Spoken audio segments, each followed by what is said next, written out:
This conference will now be recorded. Catch that? All right. Got it. I'm looking to Jennifer for direction. No, well, I mean, so we are here the 13th day of October. So when we last met, like 3-4 weeks ago, and then we after the last meeting, you're just saying, I can't wait until the next meeting so I can ask people about blank. What are we gonna ask? Now's the opportunity. I don't think anyone. Nobody? All right, so I'll throw out the topic. I'm really good at forgetting things, you guys. Me too. Yeah. I can write it down and then forget where the piece of paper was that I wrote it on. I can honestly say I've got MS and I'm pushing 70, so I got lots of reasons to forget.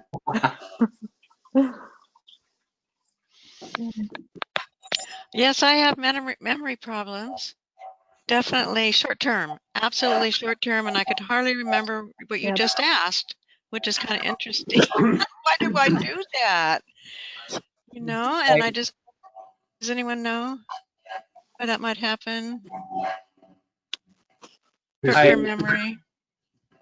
Is it a topic or memory? Sorry. I don't know why it happens, but I know it's common. I mean, I didn't remember what they were asking. Well, I saw something on it was social Instagram, I think today. It was like a meme though, and it says, how many of you can remember the phone number you had when you were a kid, but we can't remember the password we set up for our account yesterday? Yeah. So Yes, I do, and I'll never forget it because back then we had operators you had to ask for the number, and that was way back then in the 50s. And yeah, you had to ask the operator, and we had double line, 2 people on the same line and things like that. And then we didn't have any dials, I guess. I don't know. That was way back. I was gonna say, well, yeah, party lines, yeah. The party line.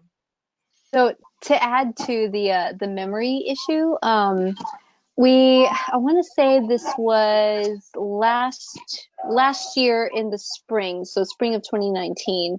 My support group in San Antonio had a speaker from the University of Texas in Austin, and this speaker was talking about, I forget what the exact topic was, but she did talk about memory issues being a symptom of depression, actually, which is extremely common, of course, in MS, as you all know. So she did add that little side note. Sorry, guys, it's the depression. No, thank you. Well, yeah, no. Well, that's really interesting. Yeah, it blew my mind when she told me about that. So I always think about that part. It's part of the depression. Maybe. I just thought I should add that into there. Oh, absolutely. Talking about depression, yes, I was diagnosed with that when I was just crying for no reason almost. Back when around the time I was diagnosed. I thought, what is that all about? And so I was given pills for that, which helped it. Yep. Definitely. Good. And I stopped crying at everything, but I could still cry at sad things that were really sad, which was good medicine. Good. I'm really glad to hear it helped you. Thank you.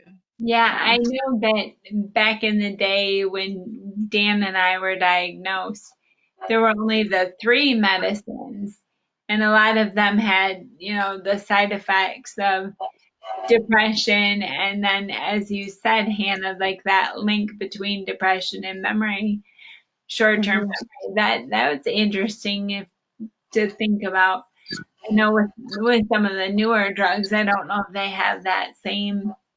Because I had, when I was first diagnosed, I had my doctor / neurologist made me go to a psychologist and I wasn't feeling, quote unquote depressed, but they're talking, like medicine you're taking, just how it could be like more, like, is it clinical, like where it's not, I mean, this is a wicked disease we have here, people. Yeah. So. Yeah. So I'm curious, Mike, do you mind talking about how your doctor's appointment, your most recent, how things are going? It was great. I never expected to be tested. I knew I had a short-term memory problem that's come up gotten worse in the last couple of years. And actually happy, which I wish Frank were here, to have been diagnosed by you, the group, and self-diagnosed as secondary progressive. I always thought I had relapsing remitting and that would be it for the rest of my life. No neurologist ever mentioned to me that my disease would alter itself after 15 or so years. I've had MS now for 24 years. And so having going to the Mayo Clinic, as Kim knows, they give you a psychiatric neurologist, or psychoneurologist, whatever, test, and give you a series of, they read you some words and say you can repeat them to me as many as you can. Maybe they'll say 10 or 15 words like cat, house, red, sky, water, and how many you can remember. And she'll do it again. And it's felt pretty strange. I couldn't remember all of them. And then there was some parts of the test. I'm going to read you a little short story, and tell me how many facts you remember. Then there's drawing, and they showed me some pictures of charts and boxes and triangles, and had me draw them by memory after a minute. Yeah, I think I did pretty well on most of them, but the last one was on a computer, and they had me, I think that the computer changed its mind, and I'm supposed to try and keep up with it, as it wasn't explained to me, but I did pretty miserably on that one. I get the results, I guess, when I meet with my neurologist later in October by Zoom. But it was a good experience, and I hope they have a baseline that they can not measure me against, but reflect on that in 5 years if I have to go back for another session. But it was good. Here's Michelle. Yeah, to have that baseline is good. It's like a physical baseline. You also have I don't call it a psychiatric or mental baseline. How would you do it, Kim? I would call it cognitive baseline. Cognitive, there you go. Thank you. Good. Yeah. Yeah. Much better word.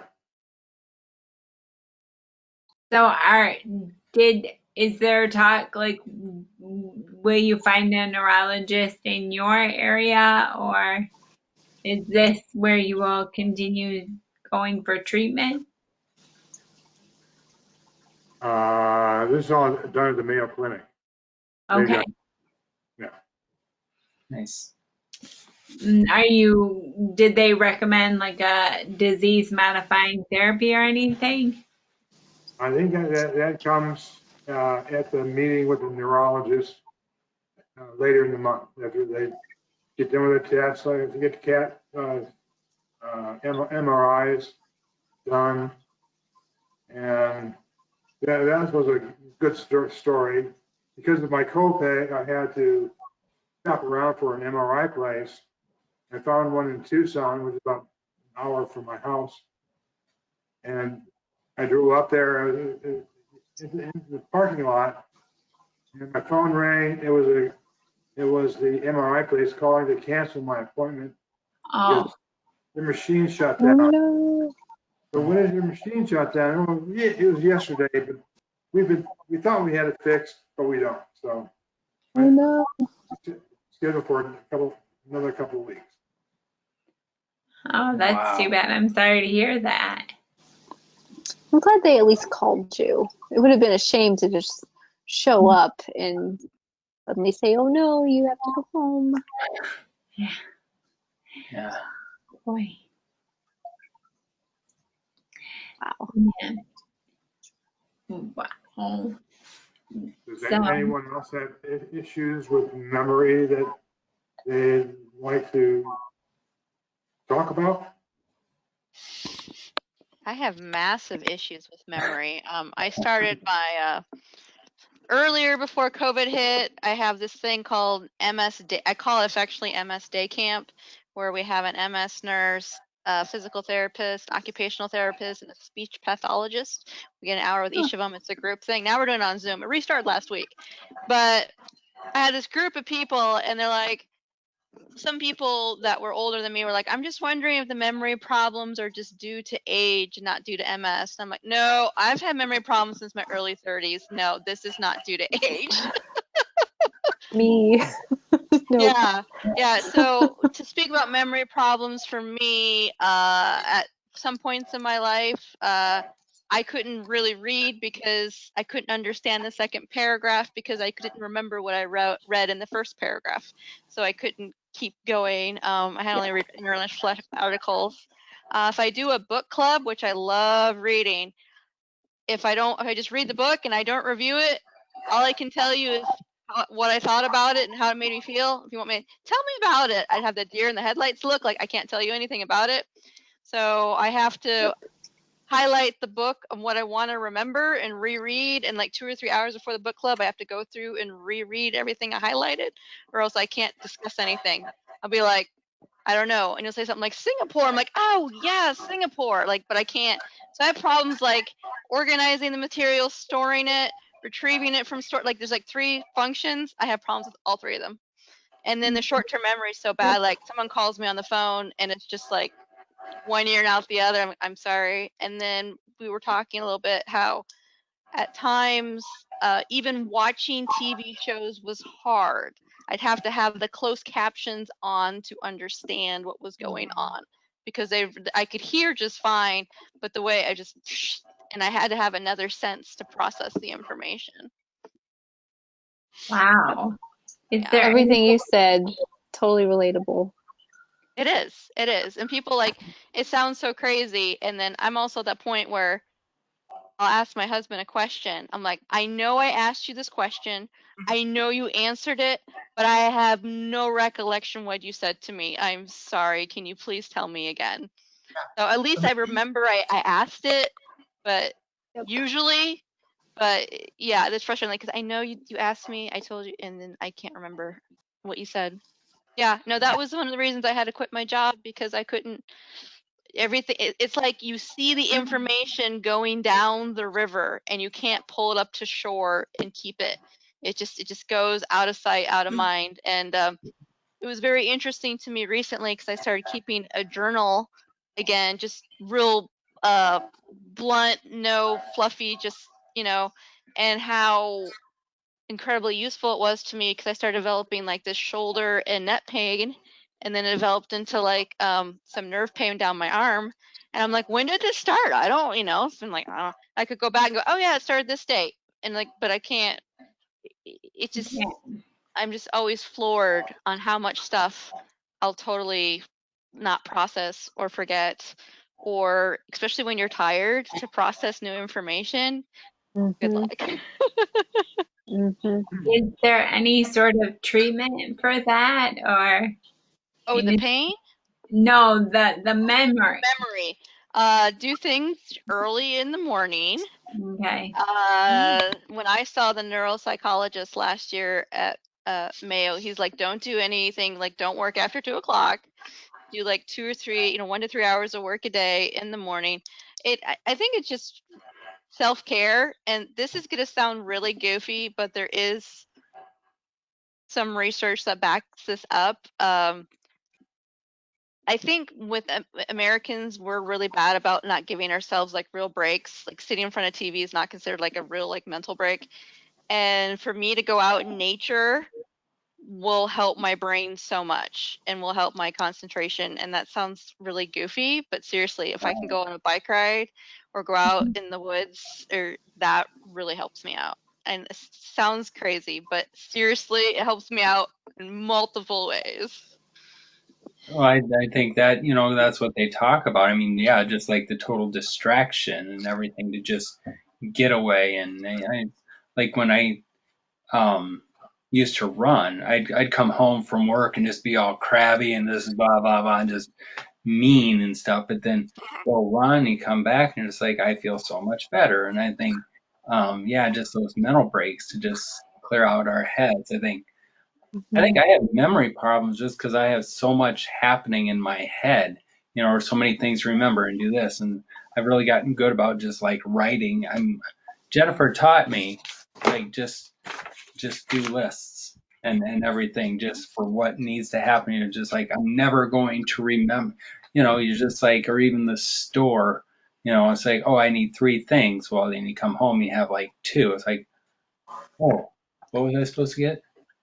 I would have a problem personally, like when I would read. I don't know if this happens to anybody else, where just like the simple act of like putting my head forward to read a book, and it would like make me fall asleep. I mean, and I know Me too. talked about how easy, just how quickly you fall asleep. Well, we wanted to read a book, Dan and I, and so we got an audio book, and I can remember, I mean, just hearing it like read to me, and I just wonder, do you think that would help with like retention? I've noticed if I listen to an audiobook and then also read it at the same time, that helps way more with my comprehension because I'm coming in from multiple senses. So like there was a really the death book for my death club last year was a really just real thick, real intense book, and I couldn't understand it by like reading it. And they said listen to audio. People who do not have MS are saying listen to audio. It's a lot easier because he has a special rhythm when he reads it, and then doing both way easier. So I've noticed on something that's like really deep, do both if you can. If you have access to both, it really helps. Hey. That's a great idea. I'm gonna have to try that. It's awesome. I asked the psychologist about Prevagen. I told him Frank and Dan may be interested, maybe not. I asked the psychologist about Prevagen, which some of my friends take and people, and was looking into it. And she said, don't waste your money. You're throwing your money away. I did not ask her what might work to improve one's memory, but I will remember to ask that at the next. I did a bunch of things when I was first diagnosed, and like brain games and things like that. And there's multiple apps out there now that do that. So Luminosity, I can't think of another one's name, but it's the picture of a person's head, like a line silhouette, and inside it's just got all these little dots. It's like all white with a colorful line shape of a head, and then all these little colorful dots in the brain area. And that's another one that's really good. There's probably a good 15 to 20 of them now. They've grown over the last 4 years, and several of the ones I'm talking, or I've only mentioned 2 so far, but there are several that are actually developed by neurologists for people with, illnesses such as ours, things that affect memory. Is it help you, Michelle? Do you notice the difference? I did in the beginning. I keep forgetting to use them. So that's Isn't the that problem. not But perfect? now that we're talking about it, I'm remembering them. Go figure. But yeah, I mean, I did in the beginning. I mean, even just using luminosity, um, you know, you get the free portion, and it's it gives you a few things, give you tidbits in some games, but it doesn't give you the full program. And I think in order to get any real true benefit out of any of them, you have to purchase it and you have to be diligent, not necessarily diligent, but at least um what's the word? Consistent. There you go. Consistent. That one. Yeah. That one's a Yeah. tough one. Consistency is tough. Yeah. My brain is so tired right now. My uncle has been very ill with different cancers for several years. And I got the word last night or this morning around 12:30 that he was in hospice. He's been in hospice at home for a while, but they were administering morphine. So, my mom passed away in 2018, and they used morphine in palliative care, which is what she chose. She just went straight from, you're never going to be able to eat. She was on a ventilator, and once the ventilator was removed, she no longer regained her ability to swallow. And she did not want extra care. So she didn't want the ventilator in the first place, but my sister had talked her into it so that she'd still be alive by the time we got to her. But so she went straight from, having the ventilator removed and not being able to swallow to you'll have a feeding tube implanted in your stomach for long-term care. And she just said, well, I'm done, and chose palliative care. Now, is your uncle that you got the news about this morning, is that your mom's brother? Yes. Oh, I'm very sorry to hear that. Thank you. And he was one of my favorites. I mean, And then that stress and that emotional issue just makes, I don't know, I don't want to speak for anyone else, but just my MS gets so much more obnoxious and difficult when I'm stressed like that or upset and emotional.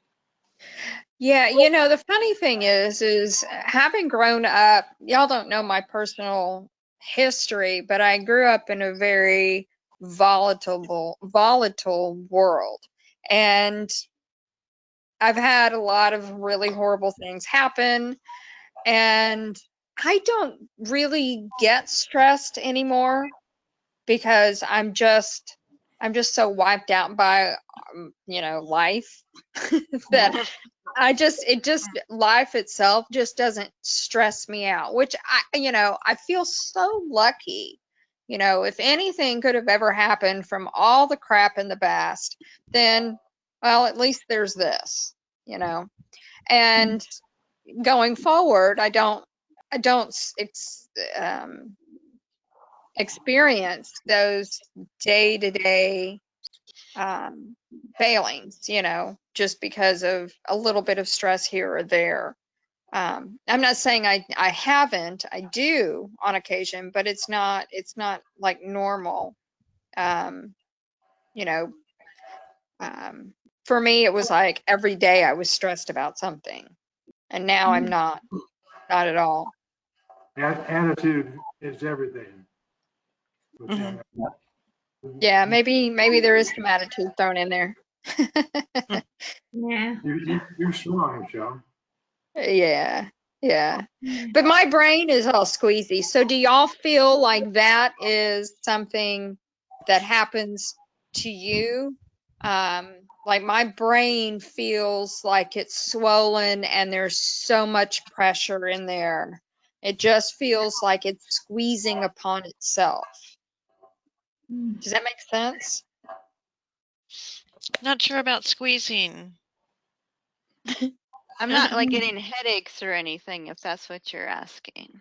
Yeah, I don't know if it would be considered a headache. My nurse practitioner probably would say it's a headache, but I don't know. I can't it might be some form of a migraine. I don't know. Possibly. What I do, Michelle, is I have a vibrator that vibrates the muscles in the head, and it's like a massage. And I tell you, I have sinus problems all the time and sinus headaches, but when I use that massager on my head and around my face, I feel so much better, and it can take my headache away anyway. So I think massage is really good. It might help you with that. Yeah. What kind of massager are you using? It's the kind, it's Wall, I think WHAL is the name of it, and it's like a back massager. It's a real long one, and then but it has the head on it that you can use on your face. So any small massager would work, really. Anything small is what I'm looking for. So I could help people find ways to um, untighten those muscles in the head that causes pain. Because I know that's what causes pain. It's not your brain, it's the pain in your poor muscles. Well, I don't know. Kind of feels like my brain is causing me pain. Yes, of course. I agree. It feels like that. I have Yeah. heard of all sorts of weird brain pains, and brain, I guess, sensations happening to a lot of different people. I met Yeah. one person, he described this one pain that would start at the top of his head and would drip down, and it felt like his brain specifically was hot, like wasabi. So he called it wasabi brain. And Hmm. it was real quick. It would start at the very top and spread like wildfire down to the middle of his brain and then just go away. Um, so maybe it was something like that. And I've experienced a strange brain thing too that I just call it the brain thing. But I know that it it does happen, you know. Yeah. Yeah. It happened to me too, and using actually the massager at the top of the head, it was real painful. Mm, It hurt. mm. And those muscles eventually, when you keep doing that for a little while, and it came down the sides, and I thought, well, I followed it from the side down to my ear. I'm going, boy, it just like has little rivers reared with your muscles. I don't know what that is, but Huh, I get that sensation too, and help from it with a very vibrator. strange. I do know that the trigeminal branch, it's the occipital branch. Uh-huh. The trigeminal nerve comes out of C2 and then around the back of the ear, and then Ah. it comes through a little hole here, and then it splits into three. So it goes into the cheek area, and Oh. there's the max mandibular, uh, and then I might be getting the names mixed up, y'all. My That's brain's okay. tired. No, that's So okay. I'll just say the three branches. So the one over the cheek, the one in the lower jaw that everybody hates on the dentist, and then Uh-huh. the one that goes over the eye. So it's just over like the eyebrow. And this one is the one that controls this entire area of your brain. So Wow. all of that skin area and those muscles are the ones that are painful. So like if you've ever brushed your hair or it feels like your hair hurts, Mm-hmm. um, that's that trigeminal nerve. I'll be Huh. darned. And That's I new. found that out because I had the day that I went in for my diagnosis was like really crazy. But the day that I saw the neurosurgeon, he gave me the informal diagnosis. I was having and had been having since prior to seeking out any neurologist at the start of the year in April. I'd been having a pain. It was coming down after I finished up 2 molars reconstruction. I had to do my entire mouth reconstruction for the second or third time. I can't remember. I've done it so many times now. But so I had just finished up the last 2 molars, and I was in so much pain. I was eating 600 milligrams of ibuprofen or aspirin, or any of the NSAIDs, the good NSAIDs, Excedrin migraine, 600 milligrams every 4 to 6 hours, and I was like, that was the only thing that would keep that pain away. And my dentist approved it. He said, "You're doing fine. That's fine for your body weight and all that good stuff." And I was like, "Okay, cool." But I started researching it, and that's when I found out all of this stuff about these different nerves. And I'd been having, like, when I would put makeup on in the morning to get dressed for work and stuff like that, I would have all of these. It felt like somebody had just pummeled me in my sleep. My face was so bruised. It felt like bruised, but it didn't show a bruise. It was so sensitive to the touch that I could barely put makeup on my face to go to work in the morning. Certainly not without pain ever. Yeah, that sounds like pretty awful, like nerve pain, neuralgia, something like that. That just sounds horrible. I have never had kids, but women who have had kids and trigeminal neuralgia have said that pain is worse than childbirth. And But they call it the suicide pain, that it's yeah, so it's pretty wicked. So yeah, well, I know that the pain for me also eventually a few years down the road got into all these soft areas, because the pain started to creep around and just didn't end here. It went all the way around to the front where the nerve ends. And I would get in so much pain that all this soft tissue areas would swell up. And I wasn't able to open my mouth more than just enough to get air through. I couldn't even put like a straw or something like that, much less trying to get one of my dental. I had a couple of dental stuff, brushes to help keep my mouth clean. I couldn't even get the thinnest one in through my teeth for 10 days. No eating, no drinking, nothing. Oh, what a I thing to just, go through. yeah, and I live alone, so when you feel like crap, you just lay in your bed and you hope that today will be better.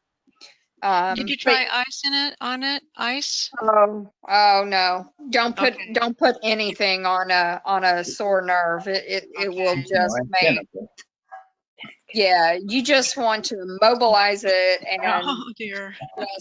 just I just said no moving. And I was in a clinical trial at the time, and for baclofen, extended release, and I had to force those into my body every day. And then from that point on, the rest of the day was, I'm done. So first thing in the morning, or no, I took them at the end of the day.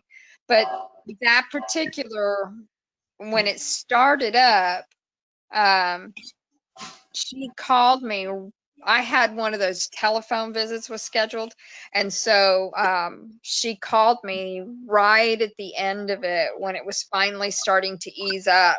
So I was like, oh, thank God I can actually talk to you today, because this has been day 2 of me doing everything I can to loosen the muscles up, because the nerve had exacerbated all of the muscles on the side of my face, because there is a trigeminal muscle. There's just one, but it's that one right there that they all say, you have TMJ, that's the muscle.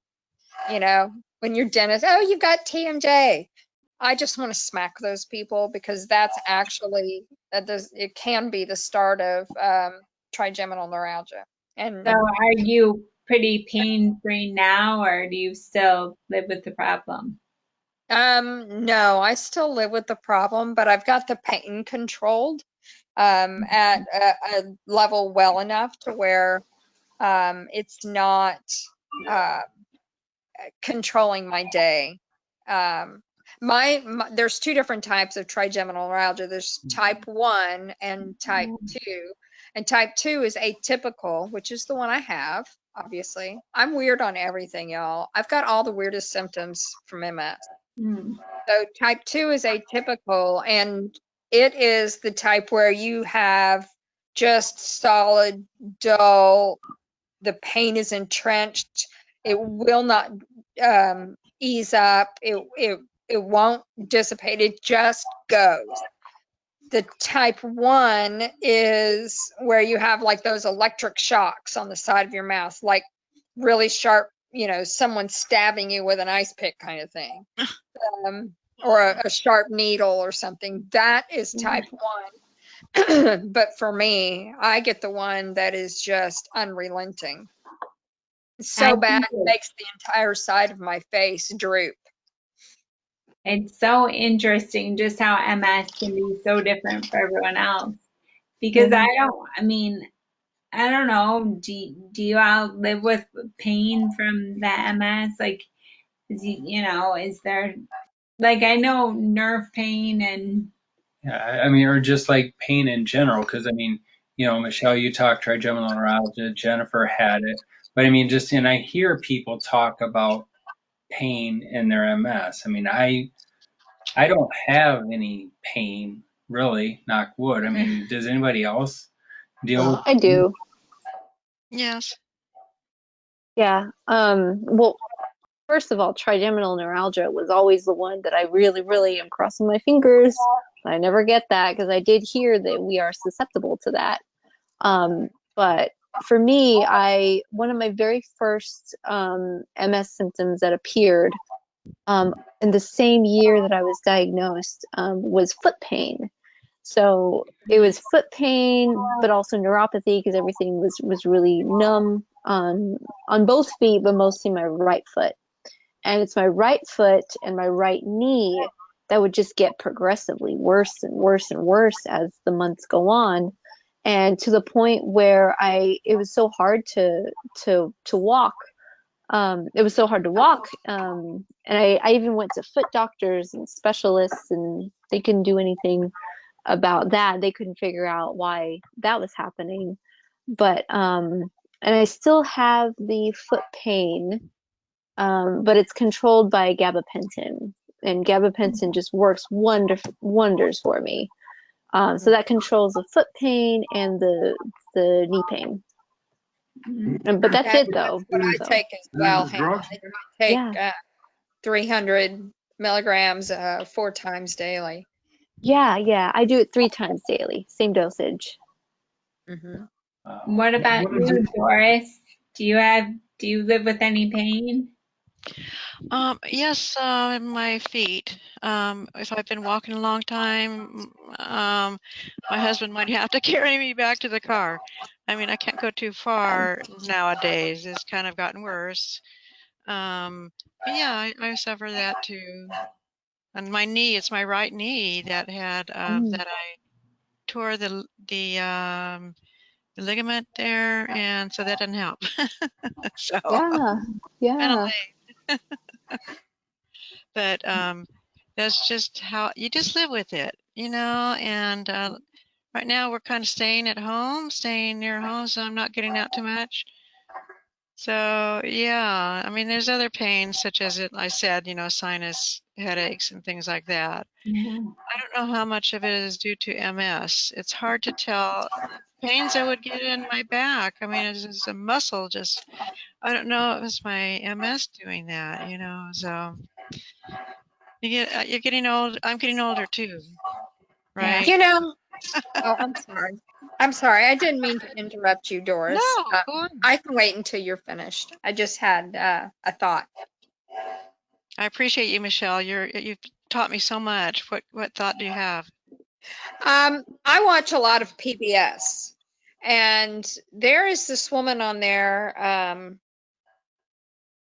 I can't recall her name, but she Esme or something like that. She is or was a prima ballerina, and she broke her foot, and then she um, started to develop these exercises, and she did that. This was back in like the early 90s that all that happened. So she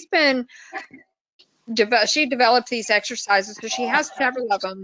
And I just saw a new one on a couple of days ago, and it's called S S S S. I'm gonna have to look her up. But What my does it brain, do? Uh-huh. it's like these ballerina stretching moves. Okay. And she'll flow from one exercise to the other. And so she's Oh. got one for stretching where you do it all on the floor. She has another one for strength, and then the last one I just saw was for pain. And it's I would try it as well. I mean, the parts of it that are on the floor, or as much as I could do standing. And see if that would help. But she said that it would help even people with, it was developed for people with chronic illness in mind. So that's what made me think of it. You know, y'all were talking about pain that is mostly muscle related, I assume. Some muscle, but maybe some nerve mixed in as well. And so that's what made me think of it. I think I'm thinking about pain because I had physical therapy today. Oh. And I mean, it was good, but I think I overdid a little and my shoulders are a little sore. And so I mean, you need to do PT to make yourself feel stronger, but I'm just like, ow, my shoulders are just a little like use it or lose it. And I'm like, I wish I wouldn't have used it today. Yeah, well, so yeah. I want to say also, Michelle, I've been thinking of stretching because you can do that on the floor with your mat, your yoga mat, and rather than just sitting there watching the TV because I kind of can't get around that much anymore. So thank you. Oh, you can do stretching while you're watching TV. Right. There are tons and tons of stretching. I mean, you don't really even need to know anything. Just get down and do it. But you want to make sure that the muscle is. Hannah's going to, yeah. Are you leaving, Hannah? Yes, I gotta take off right now. But Oh, it's so nice talking to all of you guys and meeting you. yeah, it's nice Good to to meet see you you. again. Yeah, I'll be here for the next The meeting. name of that drug you take for pain? Oh yeah, it's called gabapentin. and it's Mhm. gabapentin. I'll type it in. I wrote that Yeah. down. Gabapentin. Thank you. Mhm. Yeah, Mhm. and Gabapentin. I'll swear by it too, Mike, because I use that and that takes care of my restless leg syndrome. It just like totally Okay. calms it down. Me So, too. And I Me tell you too. what, Hey, Hannah. Yeah, of course, of course. I'll be on not next week, the week after that. I was So going to say 27th, everyone. So, all right, 27th. take care. Right. Before too. you go, Hannah, can you let me know how to contact you about the gut issues? Yes, absolutely. That has been a big problem for me. Luckily, not this year. I'm going to put my email address in the chat box. So Okay. if anybody would like to contact me, you definitely can. So Michelle, did you say the gut issues? Yes. Okay, Yeah. it's just like I heard it as the cat issues. I'm thinking, what kind of issues are we having with cats? So, Oh, that's awesome. Thank you, Hannah. That's Yeah, of course. Did you guys receive it or no? Because yeah, it's coming. Yeah. Oh, you did. Okay, good. Because for yeah. some reason it's blurred on my screen. not it. It's really odd. But as long as you guys see it, we're good. Yeah. Awesome. Have a good night, you guys. You Thank stay you. safe. You See ya. You too. too. Bye.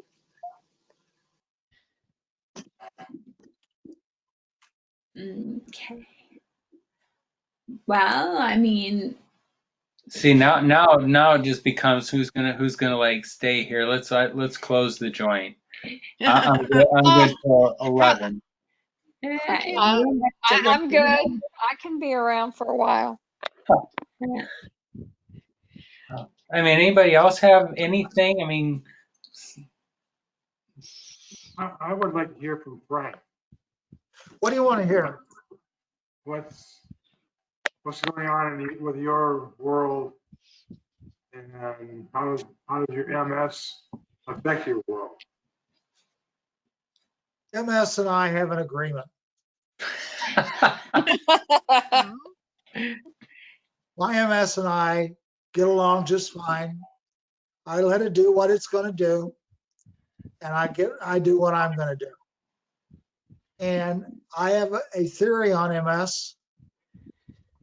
No matter what it tries to do to me, I've got an answer. Now, it may be that I have to break out a checkbook. It may be that I have to call on a friend. It may be that I have to go to bed for a while. But me and MS get along just fine. And it's tried to stop me several times over the years. And every time I manage to come up with a way of getting the job done. And that's the way I look at it. We fight little bitty battles all the time. And while I won't say I win them all, I will say it hadn't won a big one yet. Frank, you have a good attitude. Yeah, that's a good attitude. Well, now that you mentioned that, Doris and I have an old mentor from way back that we shared years ago. And he had a philosophy about MS that attitude's everything. Yep, thirsty. And that's right. I mean, if you don't have a good attitude, you got no chance with this disease. No, that's absolutely true. You've got to have an attitude that you're going to be okay. And, that's the one I've got. I mean, I'm Yeah, glad. it's all about attitude and how you present yourself too. I mean, you probably need to be happy with yourself. Well, yeah. I mean, you can't be down about it. I mean, can I be upset about it? Yeah, sure I can. Has it Right. dealt me some bad cards? Yes, it has. But, I look at the world and I see other people and what they have to live with. I'll deal with MS. Mm-hmm. I'll deal with the MS. Not great, but Again, that's attitude. it's attitude. Attitude and gratitude, it sounds like, too. Mm-hmm. Yeah.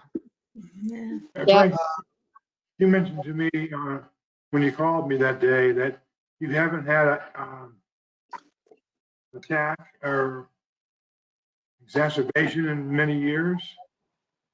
When you stop, did you stop taking the drugs, or you see, the exacerbations will stop when you get old, as we get older. Do you remember the last one you had? Last one I had was in 2005. 15 years. And you're off drugs, or you take drugs? I'm not on any drugs at all for the MS. Great.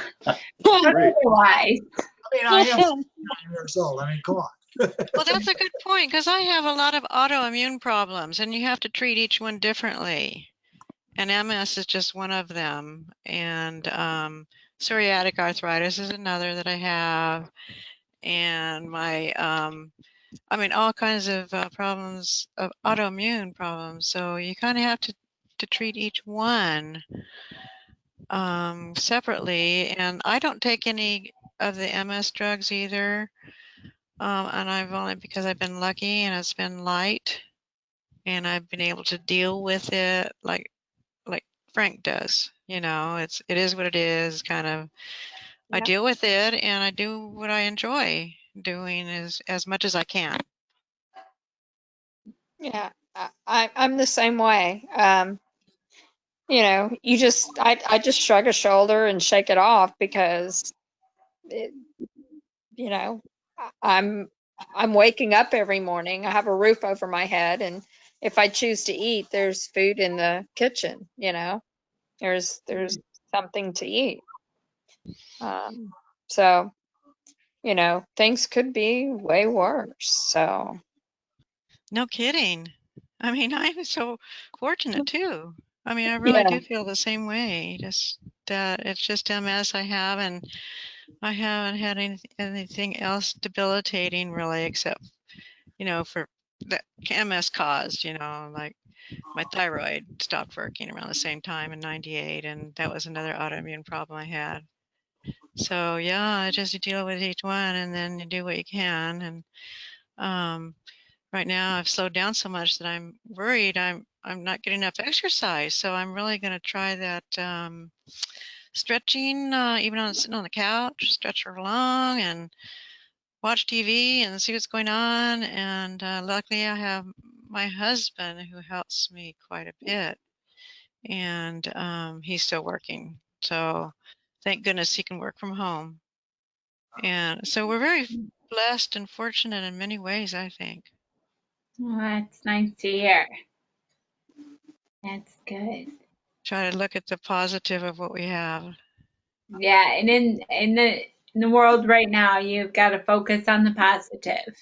Hmm. Yeah. So yeah. I always, when I was working, what, excuse me, excuse me, that didn't come out as gracefully as intended.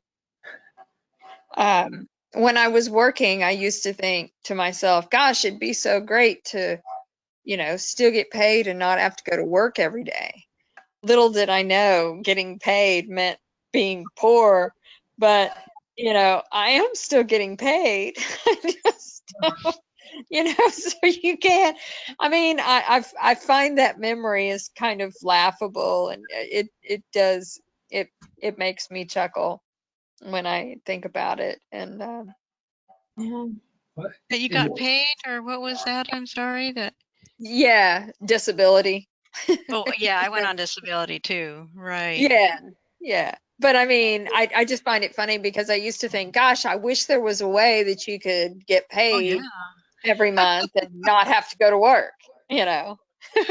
That was Yep. my dream, to not have to go to work and still have Well, money it's not coming your in. dream. That was my dream, to finally be able to not work anymore. But I didn't know this was going to cause it. Yeah, yeah, Yeah. Right. exactly. I remember when I had just started my job working remotely. I mean, this was like 2 years ago. And you know, I was, everybody was jealous of me because I was going to get to work from home, you know, that I could just get up in the morning, go to work. And now it's just like pretty much everybody's working from home and hates it. And I'm just thinking, and I had the awesome job a couple years ago. I mean, my job is still awesome because that's a choice I made, but it's just like, you know, or when we all say, oh, wouldn't it be great if we didn't have to go to the store and pick up groceries or go shopping? Now you really, you know, you can't go to the store, you know, and we're locked down, and what we wouldn't give. Or it's great that we get food delivered, you know, pizza delivery. We don't have to go out to eat. Well, it's like what we wouldn't give now to be able to go to the restaurant and eat. So it's just like, you know, I think that's just the attitude, is just like appreciating we have when Right. we have it, you know. Dan, once in a while, Bill and I go out, and I find every time I go out, I'm in the best mood. It makes me so happy to see people sitting outside eating too. And Yeah. I never knew how happy I was to be around people until this happened. Mhm. I was giggling when I was eating, oh, look at it, look at this, look at that. It was really, it made me feel better to get out and see people. So we miss that a lot. Yeah, that is feel the same way. We went to Target. It's always a wonderful place to go, but we went to Target and Menards. And it was the first time we had been shopping, Dan and I together, in probably 3 months. And it was just like the best day because we were able to just go out to the store. So you realize just how much you're missing. And so Yeah. Mm-hmm. those little moments make you happy. It's amazing how little I've gone shopping in the last 6 months. Yeah. I remember, there were times, because we got like the minor league baseball team is like a half hour away. And, there'd be times we'd have tickets and you're just thinking, oh my gosh, we're going to have to drive over to Midland, or we're going to have to do this, we're going to have to drive home. And we're just like, okay, well, paid $30, for the tickets. I mean, Jennifer, I'll pay you $30 if we don't have to go tonight. But you force yourself to go and you have a great time, and you're just thinking, how stupid were we that what we wouldn't give to be able to go. And I drive an hour to a minor league baseball game, just to be able to be outside and do that and see the people. And Yeah. it's like, this was fine for the first 3 months, but now it's just kind of a cruel joke. It's getting a little boring. Yeah, so A little, just a little. Just a little. Ah. Just a little. But I know. My husband was watching the game today. On the TV, of course, but he would love to be there like I would. That'd be fun. it is. I've forgotten. Where is everybody again? Where do y'all live? We're in Michigan. Des Frank, Moines, you're in Iowa. I'm in Kansas.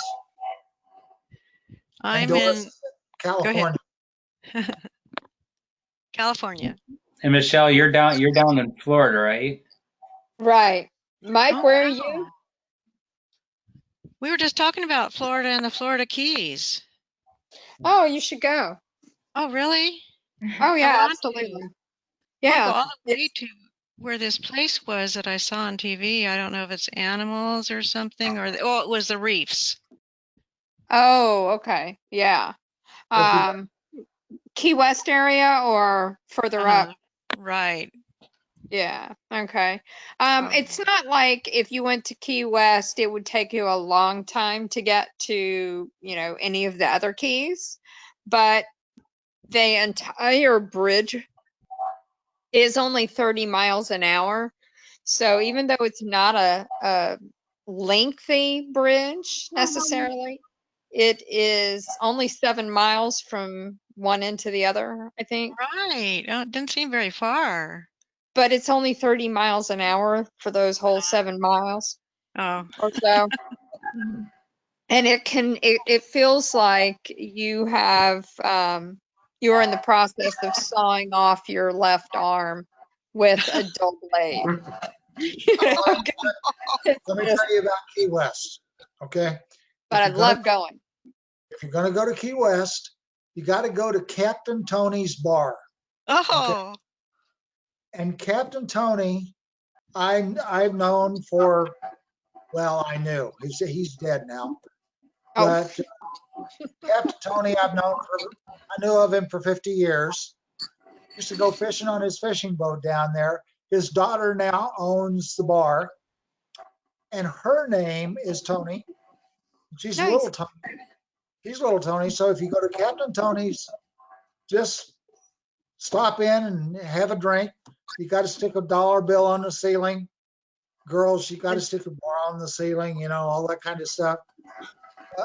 Now, he used to be the mayor. He used to be the mayor of Key West too. So he's got a political contact. So gotta understand, it's a different kind of place. It's a very different kind of place. Is there a Key Largo? Yes. Oh yeah. Yeah. Oh, my husband told me about that. I've never been there. That's the place that I went to first. So it's fun. I liked it. It's not Key West though. Okay. Yeah. Key It's West, just a I don't movie. know what time Key West shuts down, but What do you mean, what time? yeah, exactly. Oh. Okay. Key Largo shuts down, Oh.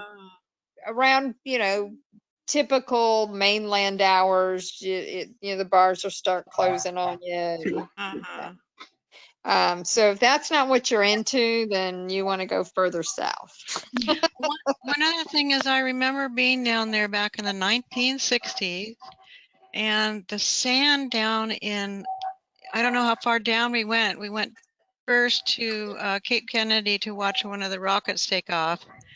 And then we went further south and we went to a beach that had white sand. Beautiful white sand. What would that be? What beach would that be? Could be Vero. Okay. How long did you drive? Do you remember? Not very long. Oh, that was way back in the 60s. I don't remember. We were coming from Georgia, I think. We were staying up in Georgia or Virginia. My husband was in the service at that time. And we took some trips. Yeah. Yeah, my aunt used to live in an area over there. I live in Orlando, which is about an hour and a half inland. Literally due west from Kennedy Space Center. Oh. So, and Cocoa Beach is one of my favorite beaches. I really love going there. Oh. And then south of there, you have a bunch of great beaches. Some really nice ones, the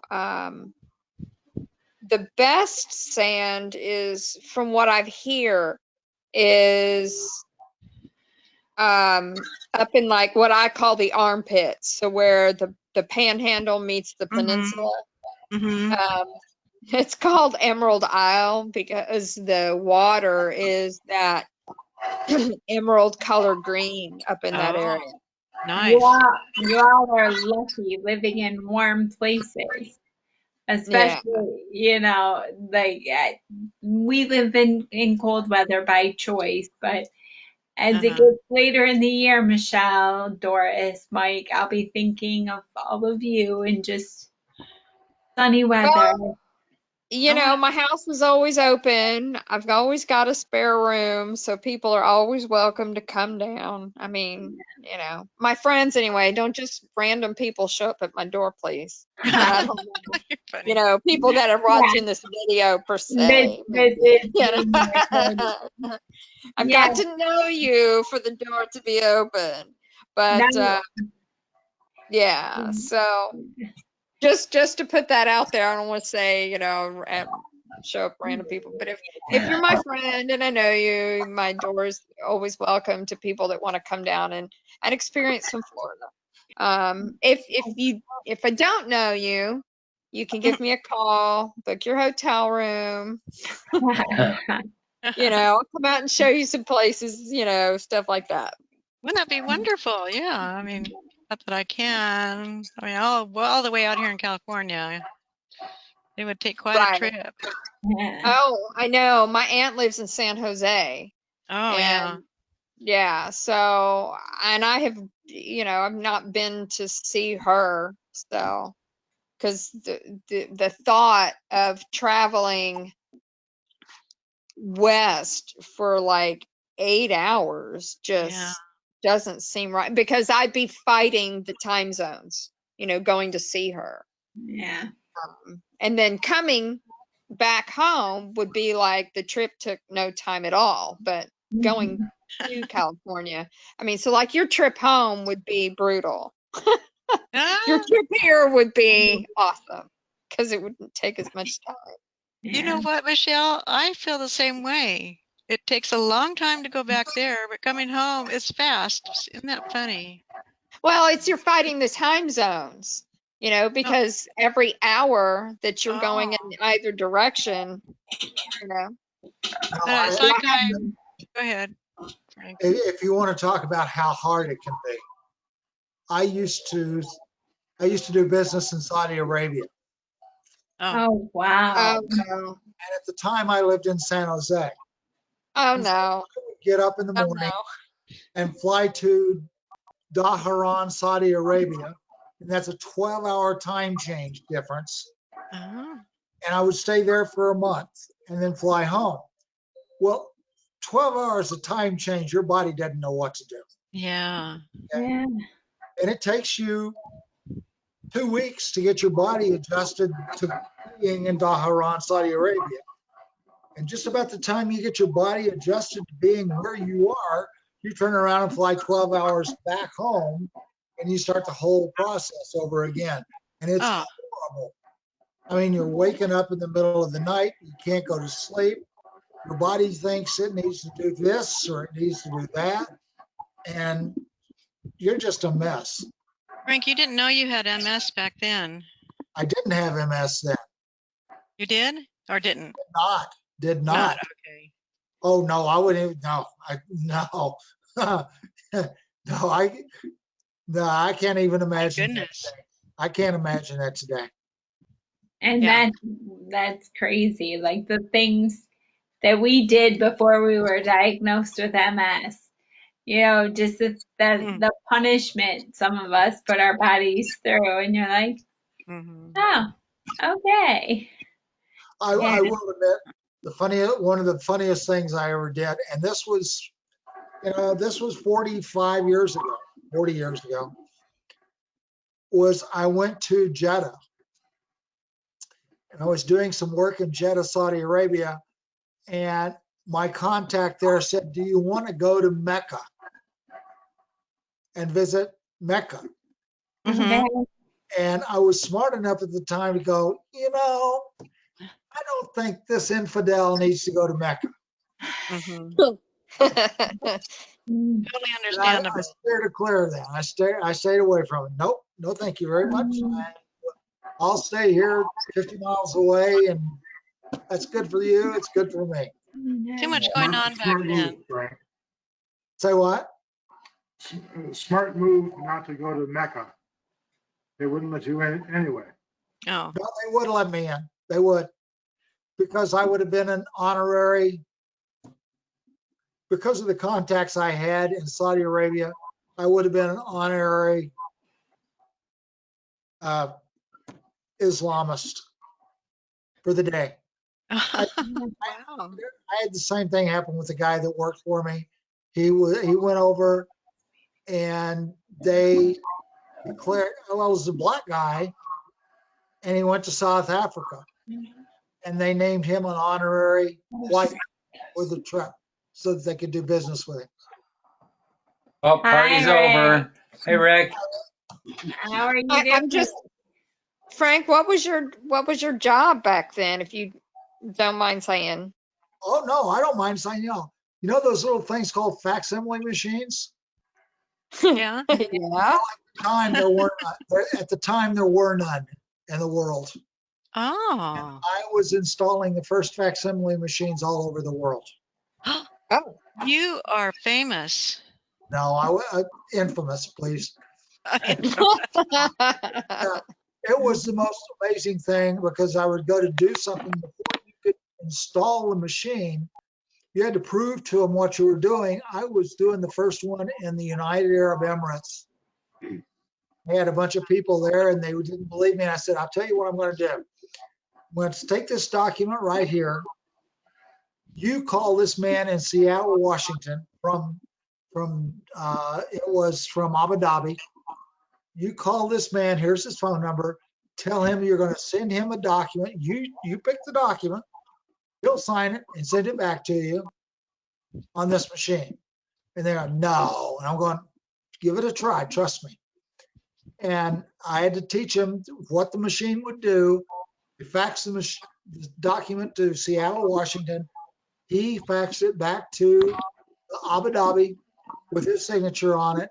And it took that to convince them that what's going on, because we sent this document without a signature and now we've got it with a signature on it. Wow. Was that back when they were using thermal paper? No. This was not thermal paper. This was the first digital facsimile machines. We were the first ones to go under a minute a page. Oh, okay. Wow. What year was that? That was in 1980. 80? Yep. Oh, wow. I was just starting in computers in the 80s to work in with computers. That was a long time ago. They didn't have anything back then hardly except these huge machines that were like big computers. Well, this fax machine that would fax a page in 30 seconds weighed 350 pounds. 350. Yeah, as opposed to one you can basically put in your back pocket today. So Right. that's a lot of Technology sure has changed. Yeah. Well, as a matter of fact, I was working on computers for years and years, and somebody says, "What's your certification?" I said, "I don't have any certification." What do you mean you don't have a certificate? You got to be certified to work on computers. I went, Right. What if you're older than the certifications are, and you've been working on them since before there were certifications? You know, why do you do that? Good question. But no, your grandfather. I just wanted to throw out, Doris, when you're talking about the Florida Keys, I have family friends that have their second home in Marathon, Florida, which is in the middle of the Keys. Okay. And when the COVID broke out, they decided it was best to go back to Minnesota because their little hospital Marathon was like a trailer because it was still damaged from the hurricane they last had. Mm-hmm. I don't know if they've gone back down there now since it's been like 7 months, but that was a big deal to them that if something happened, they wouldn't have access to a bunch of the equipment down there. So, yeah, I'm thinking the hurricanes have done a lot of harm, and I will be checking that out and see what's going on down there. That's really sad. It's pretty good. It's been a couple of years since we had one to come over the Keys.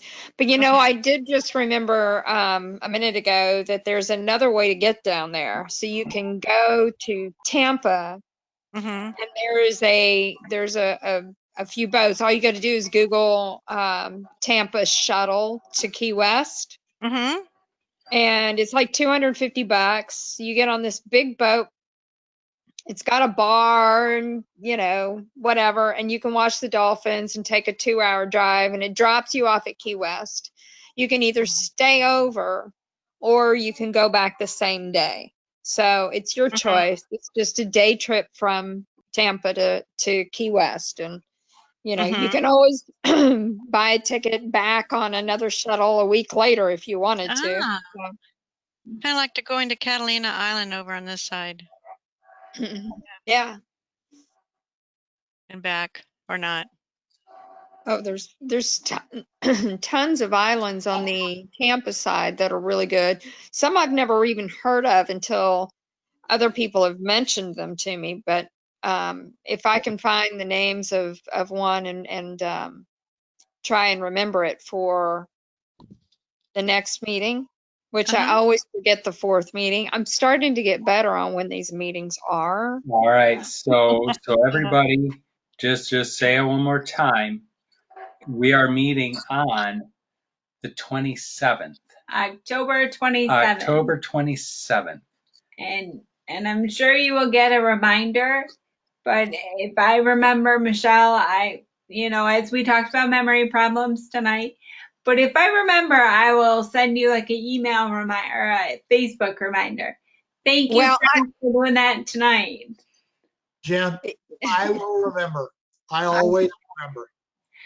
Thank you. I'm getting better at realizing when it's the second Tuesday that always trips me up. On the last Tuesday, I'm like, oh, it's the end of the month. And that one is easy for me to just figure out. But then it's the second Tuesday one that's always tripping my brain. You got to And think it's the even weeks. You got to be balanced. So the even weeks. Don't be odd, be even. There is no balance here. Well, you want There is no- balance. That's why it's Janie, even. I'm pointing over here. There's no balance here. The cool thing then, okay, about the 27th then, that will be, at least for those who are in time zones that honor it, that will be the last meeting we will have before we fall back. So that's something. We fall back on Halloween, extra night. So Did you know Michelle, Halloween is a blue moon this year? Yes. It's Wow, the second full with moon an in extra hour. October. Michelle, you should be getting the reminder, but somebody just told me it was going into the promotion section, but we do Yeah. send you a reminder. So if it's going in the wrong place, you have to move it. Okay. I'll keep an eye out for that.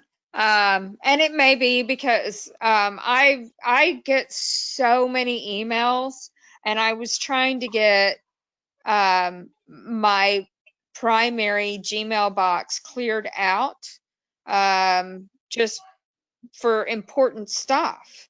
Because I was getting emails from like shopping, when I used to have a job and I could shop, and here's a coupon for this or a coupon for that. And I had no qualms about just throwing my email at people. Now I'm like, no one needs my email anymore, and I haven't set up my my MS Pals Gmail account to go onto my new phone. So I'm not getting updates about any emails that are coming to that one. So what I should do is just get my MS Pals email logged on to this phone account so that I see those emails and to have them thrown into that one. So that. Yeah, that's important. Yeah. And I have a rule on my computer that the junk mail gets filed away in a special file. It's called the trash. Okay. Right. No, the junk mail comes in and immediately goes in the trash bin. I never see it. Yeah, I've got everything, so much stuff going into spam, and I've unsubscribed and all that kind of stuff. But it doesn't always, it's like a full-time job trying to keep up with it. And sometimes there again, I forget to go in and do work on it. Yeah. So it gets out of hand for a little while, and then I'll go through and clear out a bunch more when I'm like, I know there has to be an email for this. So So Frank, I'm curious, is the email reminder we're sending, does that go into your email box, your regular box, or is that going into junk? I'll see everybody. Bye, Mike. Bye, Mike. bye. Nice to see you. Give me a call tomorrow and tell me how you did. Okay. How are you asking, Rick? I said, does the email reminder that we send you go into your inbox? Me? Yes. It goes in my inbox. Did you see the email? You did see the reminder. Yeah, that was yesterday. Oh, Yeah. yeah. Okay. You're on the good list. But did you have to put us on the good list? Did it go into junk originally? No. Okay. Everything goes into my inbox unless I've got a rule that says emails from you go in trash. Okay? And it's that simple. Okay. Okay. All right. Well, I've got to call. I'll have to call. I don't want you to go into it, but I'll have to call Mike. But I can only tell you because I did meet with him. He was so grateful for the knowledge that he got. Yeah.